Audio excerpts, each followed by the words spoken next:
इस वक़्त हमारी जो लड़ाइयाँ हैं, वो तो बड़ी सीरियस हो गई हैं। इंटरनली हम गुत्थम-गुत्था हैं। क्या? क्या-क्या बोला? इंटरनली हम गुत्थम-गुत्था हैं। इंडिया ने आज जीसीसी के साथ फ्री ट्रेड एग्रीमेंट साइन कर लिया है, ऑस्ट्रेलिया के साथ कर लिया है। और अभी तो रुको। ऐसे ही वक्त में एक खबर आती है हमसाया मुल्क भारत से, और वो खबर ये है कि Mukesh Ambani says Indian economy to grow 13 fold to $40 trillion by 2047। साला ये दुख का खत्म नहीं होता बे। हर पाकिस्तानी को इस वक्त प्रोजैक की जरूरत है, एंटी डिप्रेसेंट की। हाय मैं कहता हूँ लोग हार्ट अटैक से मरने ना शुरू हो जाए, कितनी एंग्जाइटी है हर पाकिस्तानी में।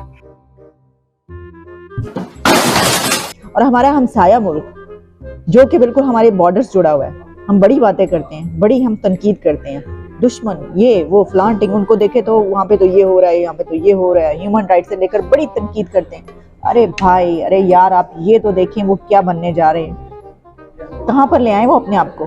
$40 ट्रिलियन की इकोनॉमी की बात हो रही है और हम दिवालियापन के नजदीक है। Hi we are corrupt nation. ठीक है, मैं ऑन स्क्रीन बोल रहा हूँ कि ये इंतहाई अफसोसनाक चीज़ है, लेकिन ये पूरी दुनिया में हम करप्ट साबित हो चुके हैं। No, they don't fear anything. But we Pakistani or other Asian country people, what they were fear belong to from the India. They are so much confident level. They're so fearless. क्या चाहिए, क्या किस चीज की जरूरत है तुझे? There is so much competition in the market, international market, Pakistani, Bengali and Indians. When three of them go for the interview, they select Indian people. You are atomic power.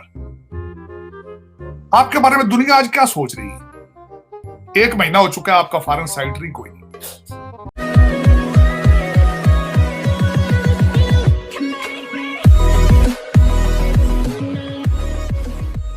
नमस्कार दोस्तों, अब यहाँ पर बात हो रही है कि इंडिया जो है वो $40 ट्रिलियन की इकोनॉमी की बात कर रहा है। अभी 5th लार्जेस्ट इकोनॉमी है, कभी भी 3rd लार्जेस्ट इकोनॉमी हो सकता है। बात ये भी हो रही है कि भाई मतलब ये आम तौर पर बात होती है कि आने वाले दिनों में इंडिया, जापान और जर्मनी को तो मतलब आसानी से पीछे छोड़ देगा, और जो दुनिया के अंदर टॉप 3 इकोनॉमी होगी उसमें अमेरिका, चाइना और इंडिया ही हो गए। और अगर आप दूसरी तरफ पाकिस्तान के अंदर देखो तो BLA मतलब कोहराम मचा रही है पाकिस्तान के अंदर। दूसरी तरफ TTP है जो रोज़ आए दिन हमले करती है। ऊपर से अननोन गनमैन है, उनका कोहराम भी चल रहा है। सिंधु देश की अलग से एक सिचुएशन चल रही है। ऊपर से बलूचिस्तान आज़ाद होने की ट्राई कर रहा है। पख्तूनवाला एरिया है, वहाँ पर भी अफगानिस्तान के लोग जो है या फिर कहे कि तालिबान आए दिन हमला करते रहते हैं। और POK और GB का तो हमारा क्लेम है ही है। मतलब ज़रा सोचिए कि 2 कंट्रीज़ एक ऐसे कंट्री है जो एक साथ में आज़ाद हुए थे 1947 में, और आज इंडिया किस दिशा में जा रहा है और पाकिस्तान किस दिशा में जा रहा है। तो यहाँ पर इसी को लेकर डिस्कशन हो रहा है। इसी के साथ ये वीडियो शुरू करते हैं। तार साहब, इम्पोर्टेंट डेवलपमेंट्स पाकिस्तान में हो रही हैं। एक तो जनरल बाजवा का जो टैक्स रिकॉर्ड है वो लीक कर दिया गया मीडिया को।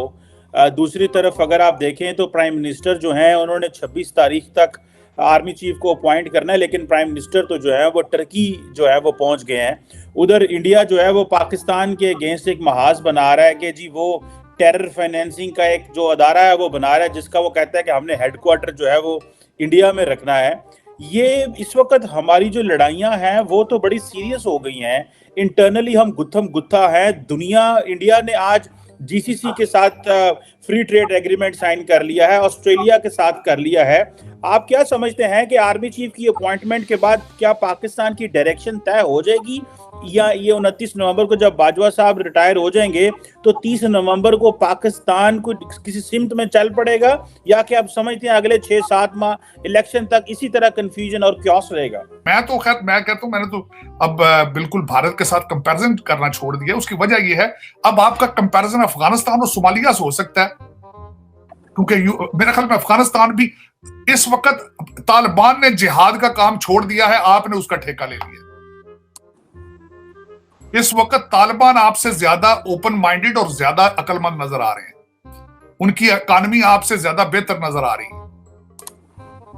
तो G20 जिनकी बात कर रहे हैं भारत के साथ आप अगर मुंसलिक करते हैं, वो G20 पर हैं, फाइनेंशियली स्ट्रांग हैं, अमेरिका उनसे डरता है, रशिया उनसे चलता है, उनसे वो असला कैश पर लेते हैं, पेट्रोल उनसे कैश पे लेते हैं, नेगोशिएट करते हैं।